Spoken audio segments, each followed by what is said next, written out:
India का telecom sector आज एक ऐसे स्टेज पर खड़ा है जहां पहले 10 से ज़्यादा कंपनीज हुआ करती थी, लेकिन आज सिर्फ दो नाम बचे हैं, रिलायंस जियो एंड भारती एयरटेल। लेकिन यहाँ सबसे बड़ा सवाल ये नहीं है कि कौन बड़ा है, बल्कि ये है कि कौन पैसा बना रहा है और कौन फ्यूचर का मोनोपोली क्रिएट कर रहा है। क्योंकि अगर आप सिर्फ सब्सक्राइबर नंबर देख के इन्वेस्ट कर रहे हो, तो हो सकता है आप सबसे बड़ी गलती कर रहे हो।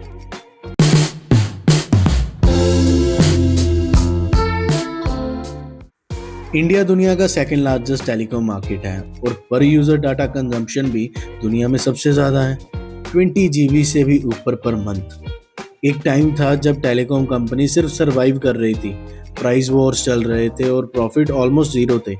लेकिन अब फेस चेंज हो चुका है। अब टेलीकॉम सेक्टर प्रॉफिट फेस में एंटर कर चुके हैं, जहां टैरिफ्स बढ़ेंगे, आरपू इंक्रीज होगा और कंपनीज एक्चुअली पैसा बनाना शुरू करेंगी।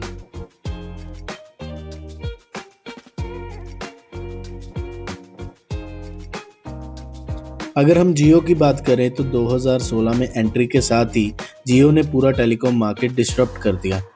फ्री डाटा और अल्ट्रा चीप प्लान्स ने कंपटीटर्स को हिला दिया। दूसरी तरफ एयरटेल, एक पुराना और एक्सपीरियंस प्लेयर जिसने इस डिसरप्शन को फेस किया, स्ट्रगल किया और आज एक स्ट्रॉन्ग कमबैक के साथ खड़ा है। आज दोनों कंपनी स्ट्रॉन्ग हैं, लेकिन उनका अप्रोच बिल्कुल अलग है।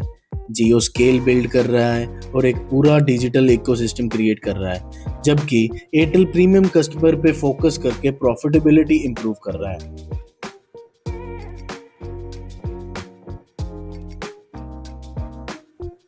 जियो एक टेलीकॉम कंपनी नहीं है, बल्कि एक इकोसिस्टम है जिसमें जियो हॉटस्टार, जियो फाइबर और मल्टीपल डिजिटल सर्विसेज एक साथ काम करते हैं। इसका मतलब यह है कि एक बार यूजर जियो इकोसिस्टम में आ गया तो उसके लिए बाहर निकलना मुश्किल हो जाता है।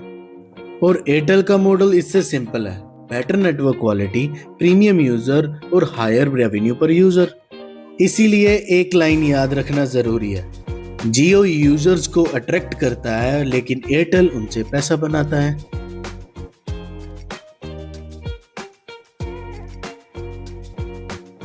अब अगर हम नंबर्स की बात करें तो फरवरी 2026 के अकॉर्डिंग रिलायंस जियो के पास 493 मिलियन सब्सक्राइबर्स हैं, जबकि भारती एयरटेल के पास 472 मिलियन यूजर्स हैं। यानी दोनों companies almost neck to neck हैं। लेकिन असली गेम सब्सक्राइबर्स में नहीं, आरपू में होता है। आरपू यानी एवरेज रेवेन्यू पर यूजर बताता है कि कंपनी एक यूजर से कितना पैसा कमा रही है। Q3 FY26 में एयरटेल का आरपू 259 रुपीज था, जो कि 5.7% ईयर ऑन ईयर ग्रो हुआ है। दूसरी तरफ जियो का आरपू 213 रुपीज था, जिसमें 5.1% ग्रोथ देखने को मिली। यहाँ समझने वाली बात यह है कि इन्वेस्टिंग में सब्सक्राइबर्स नहीं, आरपू पैसा बनाता है। आरपू डिसाइड होता है प्लान प्राइसिंग से, कस्टमर के यूजेज से और सबसे इम्पोर्टेंट कस्टमर टाइप से।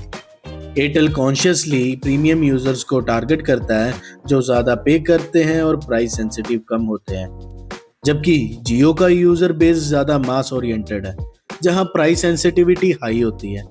इसलिए क्लियरली कह सकते हैं कि जियो क्वांटिटी में जीत रहा है, लेकिन एयरटेल क्वालिटी में।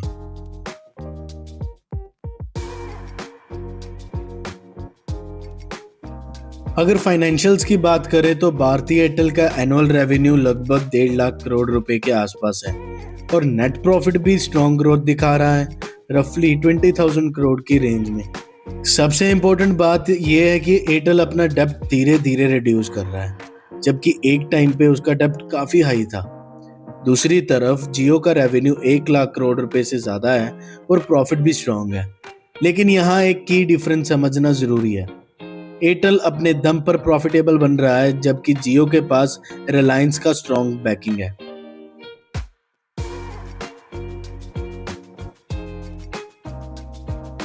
फाइव जी के बैटलफील्ड में भी दोनों का अप्रोच अलग है। जियो ने फास्टेस्ट रोल आउट किया है और almost pan India coverage achieve कर ली है, जबकि एयरटेल ने selective roll out strategy adopt की है, जिसमें कॉस्ट कंट्रोल और एफिशिएंसी पे ज्यादा फोकस है। सिंपल लैंग्वेज में समझे तो जियो स्पीड से जीतना चाहता है और एयरटेल स्ट्रेटजी से।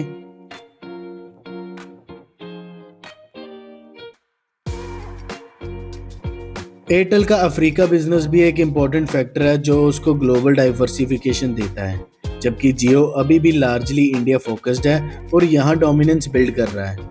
यानी एयरटेल ग्लोबल रिस्क ले रहा है और जियो इंडिया में मोनोपोली बिल्ड करने की रेस में है।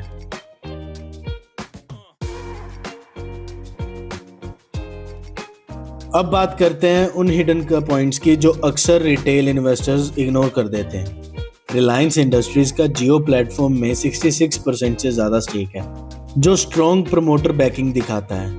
एयरटेल में प्रमोटर होल्डिंग लगभग 53% के आसपास है, लेकिन यहाँ रियल गेम मैनेजमेंट एग्जीक्यूशन का है। एयरटेल ने वर्स्ट फेस देखा है और अब एक स्ट्रॉन्ग टर्न अराउंड स्टोरी बन चुका है। डेप्थ की बात करें तो एयरटेल ने स्ट्रगल के बाद अपनी बैलेंस शीट इंप्रूव की है, जबकि जियो ने स्मार्ट फंडिंग स्ट्रेटजी यूज करके फेसबुक और गूगल जैसे इन्वेस्टर्स से बिलियंस रेज किए हैं और अपनी पोजीशन स्ट्रॉन्ग बनाई है। आने वाले टाइम में टेलीकॉम टैरिफ्स बढ़ने का चांसेस हाई है और जो कंपनी प्रीमियम यूजर्स के साथ होगी वो ज़्यादा बेनिफिट करेगी। कस्टमर साइकोलॉजी भी यहाँ इंपॉर्टेंट रोल प्ले करती है। Airtel users generally price sensitive कम होते हैं, जबकि जियो के यूजर्स ज़्यादा प्राइस कॉन्शियस होते हैं। और जियो का इकोसिस्टम लॉक इन एक ऐसा फैक्टर है जो लॉन्ग टर्म में यूजर रिटेंशन को स्ट्रॉन्ग बनाता है। इसीलिए ये समझना ज़रूरी है, मार्केट सिर्फ नंबर पे नहीं चलता बल्कि बिहेवियर पे भी चलता है।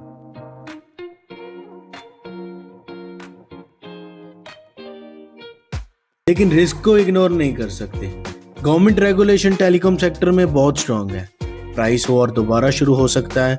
वोडाफोन आइडिया अगर सरवाइव करता है तो कंपटीशन बढ़ सकता है और 5G के एपेक्स ऑलरेडी कंपनीज के ऊपर प्रेशर डाल रहा है।